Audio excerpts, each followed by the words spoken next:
My first album concept was Power of a Dollar. And then I went to Get Rich or Die Trying. The stakes just got higher.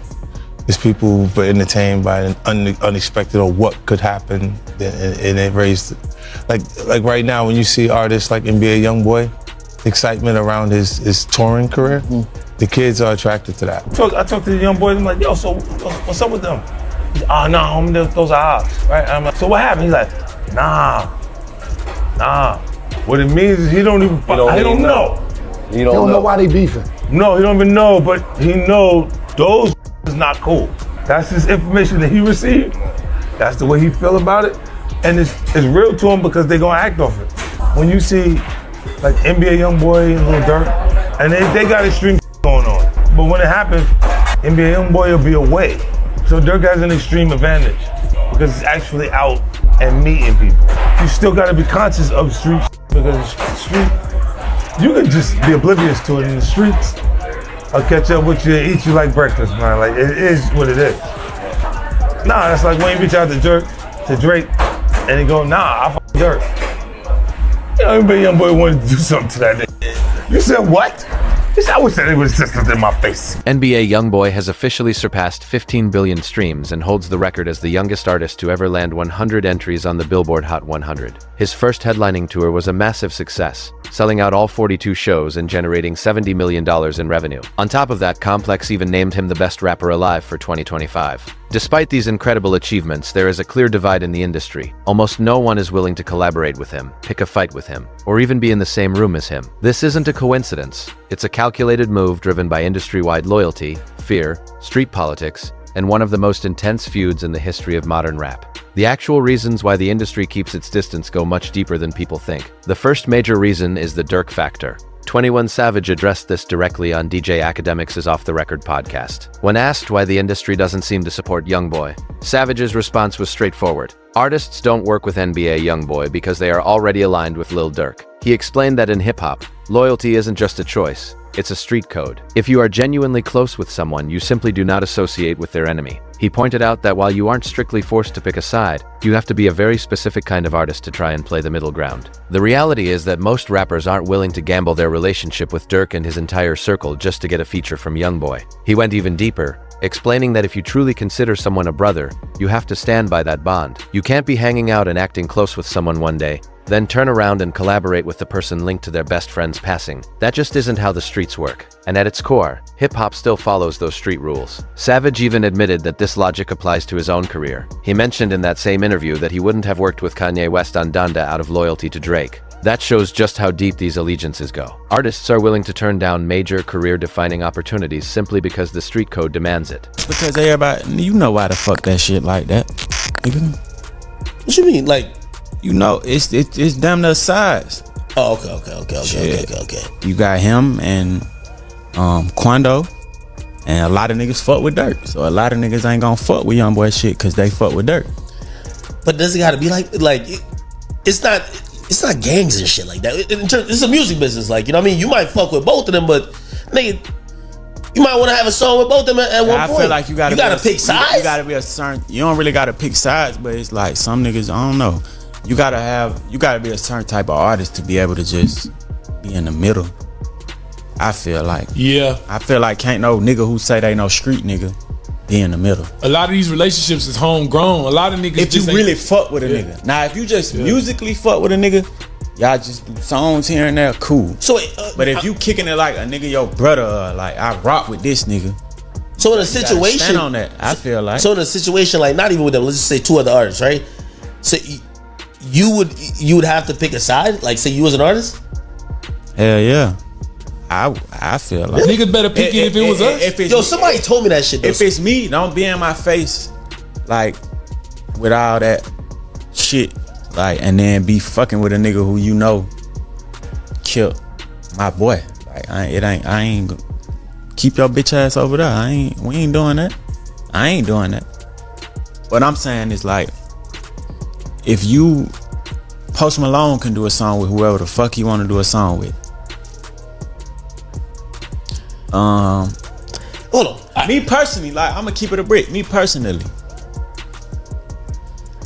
I wouldn't have wanted to be on Donda if I'm gonna be on. I was just about to ask. Just me personally. That's just the type of nigga I am. So Kanye caught you, nigga. You not turning that shit down, bruh. Savage got caught into something like that early, but we ain't know, so it didn't matter. Like, you gotta think, we don't know about Chicago.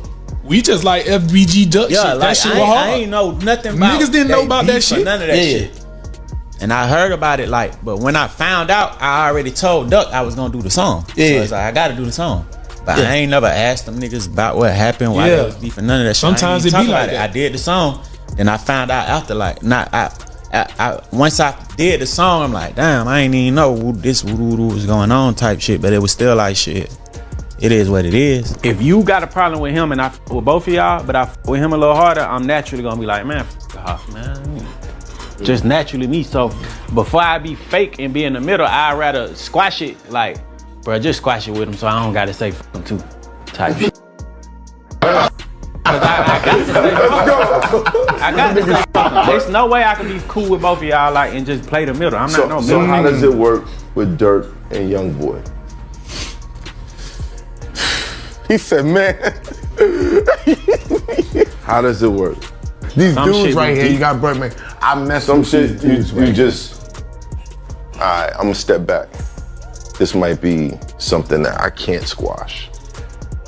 Yeah. Have you tried? Nah, hell no. Certain stuff ain't somebody's place. Yeah, certain shit you don't try. Later in December 2025, 21 Savage revealed that he actually attempted to mediate the conflict between Dirk and YoungBoy. He spoke with YoungBoy directly and reached out to Dirk's inner circle, but the attempt was unsuccessful. He admitted frankly that his efforts failed because the animosity between the two camps is simply too deep-rooted. As a result, the industry has essentially split into two sides, with most major artists siding with Dirk. This isn't due to a lack of respect for YoungBoy's talent or his music, but because their personal ties to Dirk and his team carry more weight than a successful collaboration. The second major reason is the King Von situation. It is impossible to discuss this divide without mentioning Von, as his death represents the point of no return. In November 2020, King Von, Lil Durk's close friend and a prominent artist on his Only the Family label, was fatally shot in Atlanta after a physical altercation with Quando Rondo's crew. Since Quando Rondo is one of NBA YoungBoy's most loyal associates and is signed to the Never Broke Again label, the connection was immediate. Lul Tim, who is part of Quando's circle, was identified as the shooter. This incident instantly turned what had been simmering online tension into a permanent and violent blood feud. Well, you pull out and you shoot 4 times. Yeah, the gun jammed. Oh, the gun jammed? Yeah. After the 4th shot? Probably like the 3rd shot. Okay. But after you start shooting, all hell breaks loose. There were off-duty cops in the area, and they start shooting. Right. You end up getting shot twice? Right. Well, what parts of the body? I get shot in my right hip bone, and I get shot on my ass. It go in and out though. Okay, so this is now the 2nd time you've gotten shot. Yeah, this is the 2nd time I done got shot. Are you more calm about it this time since you've gone through it before? Yeah, cause like the first time I got shot, I didn't have a panic attack. I was calm. So it's like this time, I knew like do the same thing, like stay calm and just make sure I get to the hospital. Okay, so a shootout now happens, and a lot of people are starting to get hit. So King Von had a guy named Slutty. He gets killed by the police. King Von's manager, 100K, Track, he gets shot in the leg. O-Block Louie, who I interviewed not too long ago, he gets shot in the head. I guess in the video he tries to pull out a gun, and I guess his gun jammed or something like that. I think so. I ain't gonna lie. I was kind of like, by me getting shot, I kind of was like not in a full state of mind. It's like a lot of ringing going on in my ear, I guess, from all the gunshots. Right, because bullets are flying everywhere at this point. Right. Did you think that King Von survived the shooting, or did you know that he was gone at that point? No, I didn't know neither one if he was gone or still alive. I just, like I say, I didn't even know it was him. So I didn't even know if he was dead or alive. I just was trying to make sure Quando was good. From that point on, the conflict evolved far beyond diss tracks and Instagram comments. A life had been lost, forcing the entire rap industry to decide exactly where they stood. Within this context, it becomes clear why someone like J. Cole felt the need to publicly address rumors of a feud with YoungBoy. On Drake's track First Person Shooter, Cole specifically rapped about still wanting to collaborate with YB, clarifying that if he ever truly dissed someone, he would make sure there was no doubt about it. He had to clear the air because even the slight perception of being at odds with YoungBoy carries significant weight. It wasn't just about rumors, either. YoungBoy had previously called out both Cole and Drake on a song, claiming he reached out to Drake for a collaboration only to be told that Drake's loyalty to Durk made it impossible. He also alleged that Cole was cold toward him regarding a feature, and later sent a threatening emoji. Regardless of whether every detail is accurate, these stories depict an artist who has become radioactive within the industry due to a single connection. Now, with Lil Durk in jail awaiting trial on a murder-for-hire charge, allegedly linked to a 2022 plot against Quando Rondo that resulted in the death of Rondo's cousin, Lil Pab, it's evident that this beef has moved far beyond the music. The situation eventually reached the federal level, which turned everyone involved into a potential witness, target, or co-defendant. Naturally, no rapper wants to be anywhere near that kind of legal heat. The third reason is that YoungBoy is willing to diss absolutely anyone. This is the other side of the equation. Most artists avoid a feud with him because he doesn't hold back. In I Hate YoungBoy, one of the most aggressive diss tracks in recent years, he targeted Lil Durk, King Von's Legacy, Lil Baby, Gucci Mane, and 21 Savage. He even went after India Royale, Durk's father, the 4PF crew, Apple Music, and various Twitch streamers, all within a single song. He doesn't just aim at his rivals, he targets everyone in the vicinity. When NLE Choppa released a diss track titled KO in October 2025, using the iconic Hit 'Em Up beat, YoungBoy didn't even bother with an official response. Instead, he released Zero IQ Freestyle, where he seemingly addressed the situation without ever mentioning NLE by name. His fans interpreted this as a sign that NLE wasn't even worth a direct acknowledgement. That is the level of dismissiveness YoungBoy operates with, and it's exactly what makes him such a dangerous opponent. He simply doesn't play the typical back-and-forth games. He doesn't do the podcast circuit to explain his side of the story. Instead, he drops a track, speaks his mind, and moves on immediately. This leaves his opponents dealing with the aftermath while he is already focused on his next project. With 9 studio albums under his belt, his output is relentless. If you get into a feud with him, he has the platform, the dedicated following, and the work ethic to completely overwhelm you with content. His fan base is a major factor as well. YoungBoy's supporters are widely considered some of the most loyal and intense in all of hip-hop. This was on full display when the United Center canceled his Chicago stop on the Massa tour due to safety concerns surrounding the Durk feud, sparking massive outrage among his fans. Yeah, Marie, so far officials with the United Center have not given a specific reason for the cancellation, which came just 2 days before the concert was set to begin. Now, the cancellation did come a few days after the United Center announced a strict no bags of any size policy specifically for the NBA YoungBoy concert. Now, while fans are upset, those closest to the rapper say that safety concerns were the reason for the cancellation. The rapper's mother, Sharana Golden, posted on her Instagram saying the cancellation was due to safety concerns. So it's nothing about, nobody wanted to come there and none of it. They canceled it for the safety of the people that really wanted to attend, to keep y'all safe from the ones that don't know how to act. When a Lil Durk fan showed up at a YoungBoy concert and shouted "Free Durk," the situation nearly escalated into a full-scale riot. This fan base does more than just stream his music. They show up in person, they are incredibly protective, and they make life difficult for anyone who disrespects him. The fourth reason is that while the blackballing is real, it ultimately failed. YoungBoy has personally addressed being sidelined by the industry. During his Complex cover story in January 2026, he explained that he maintains a complete distance from the music business. His advice was simply to stay away from it. He doesn't network, he avoids industry events, and he refuses to play by their rules. Despite this lack of traditional support, his numbers tell a different story. Nobody likes to work with me. Why do you think that is? I was singing earlier before we started, your song Blackball is one of my favorite joints of yours. And a lot of your fans would say that you have been blackballed in the music industry. What does that term blackball even mean to you? What do you think of when you hear that? What does that mean to you? I don't think it's that no more. I think I need to, that might not be my caliber of person, and I probably just did a lot of shit that people don't like or something. You never know. Yeah, everybody don't like. Everybody ain't gonna like you. I don't know. So that's why you don't really have that many people on the album. But it doesn't seem like that bothers you for real. You've always kind of been to yourself. But I will say, especially this year, it feels like a lot of people have kind of jumped on the bandwagon.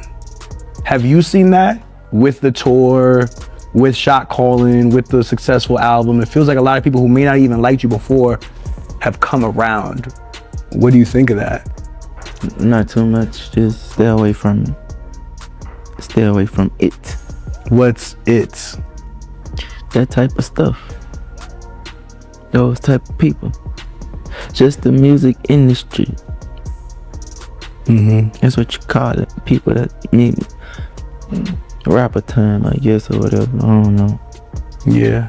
Like the industry politics, the industry games, the having to show up for parties or award shows, like the fake parts of the industry that sometimes you have to do. I don't know what you have to do, but yeah. I mean, you're an embodiment that you don't have to do anything to be successful because you've done it all your way. And here we are in this really nice ski resort in Utah, cold as hell, but we warm. That's gotta feel good doing it your way and getting where you wanna go.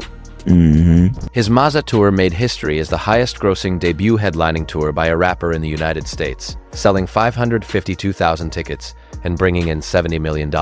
Every single one of the 42 shows was a sellout. He achieved all of this without the typical industry backing, major cosigns, or the corporate machine that usually powers artists of his stature. With 15 billion streams and a record-breaking 100 entries on the Billboard Hot 100 as the youngest artist to ever do it, his success is undeniable. Even after being named the best rapper alive by Complex and receiving a presidential pardon in 2025, the industry still tried to freeze him out. The industry collectively chose Dirk's side and tried to make YoungBoy radioactive, but he responded by becoming one of the biggest artists on earth regardless. This is what actually scares other rappers. If blackballing him didn't work, what leverage is left? He doesn't need features, industry nods, or radio play to succeed. He has a direct connection to millions of fans who will stream whatever he releases the moment it drops. This makes him immune to the industry's most effective weapon: exclusion. Ultimately, an artist who can't be controlled is an artist that nobody wants to cross. The final reason rappers avoid YoungBoy is the simplest and most sobering. This feud has real-world consequences that extend far beyond the music. King Von is dead. Lil Papa is dead. Lil Durk is currently in jail facing murder for hire charges. Quando Rondo's life has been publicly and repeatedly threatened. Multiple dates on YoungBoy's tour were cancelled due to security risks, and venues had to implement strict bag bans specifically for his shows. The United Center in Chicago, one of the most iconic arenas in the country, cancelled his performance entirely out of fear of what might happen. This isn't just a rap beef, it's a war with a body count. Every artist in the industry knows that getting involved, even peripherally through a collaboration or a social media post, could put them in a dangerous position they can't escape. As 21 Savage put it, if you claim to be a street artist, you can't play the middle. You have to pick a side. And once you do, you're fully in it. There is no going back, and there is no saying it's just music. In this situation, there is no separation between the art and the reality. That's the reason rappers avoid feuding with NBA YoungBoy. It's not about the fear of a diss track. It's the realization that in this specific conflict, a diss track could be the final thing ever recorded before something irreversible occurs. What makes YoungBoy's journey so compelling is the contradiction at its core. He is simultaneously the most isolated and the most powerful figure in hip-hop. The industry attempted to shut him out, so he simply built his own lane. Artists are just as afraid to work with him as they are to beef with him. He has become a ghost in the machine, someone who isn't invited in, yet cannot be kept out. In his Complex interview, when asked if he realized he was a superstar, YoungBoy claimed he doesn't see himself that way because he can still walk through a mall unnoticed. This is a man who doesn't measure success by industry standards but by his own. And that mindset is exactly what makes him untouchable. Recently, he even posted a video stating he is finished with beefing, noting that it no longer benefits him and that despite fans pushing for conflict, he is choosing peace. However, in that same breath, he issued a stern warning to an unnamed rapper, making it clear that they should not cross him. That duality perfectly captures NBA YoungBoy. It's peace accompanied by a threat and growth shadowed by danger. A superstar living in Utah who speaks in whispers yet has the entire rap industry walking on eggshells. So, the next time you wonder why your favorite artist hasn't collaborated with him, why no one responded to his string of diss tracks, or why the industry ignores him while his numbers skyrocket, now you have the answer. It isn't about a lack of talent. It's about survival. It's about loyalty to Dirk, the intensity of the fan base, the lingering shadow of King Von's passing, and real-world violence spilling into the music. It's the story of a failed blackball and an artist who doesn't need anyone's permission to be the biggest name in the room. That is the true reason rappers won't beef with NBA YoungBoy. It's not that they lack the ability, it's that the cost of entry is simply too high, and the consequences last far longer than any song ever could. Drop your take in the comments. Is YB the most feared rapper in the game right now, or is the industry right to maintain its distance? And if politics weren't a factor, who do you think actually has the talent to go bar for bar with him?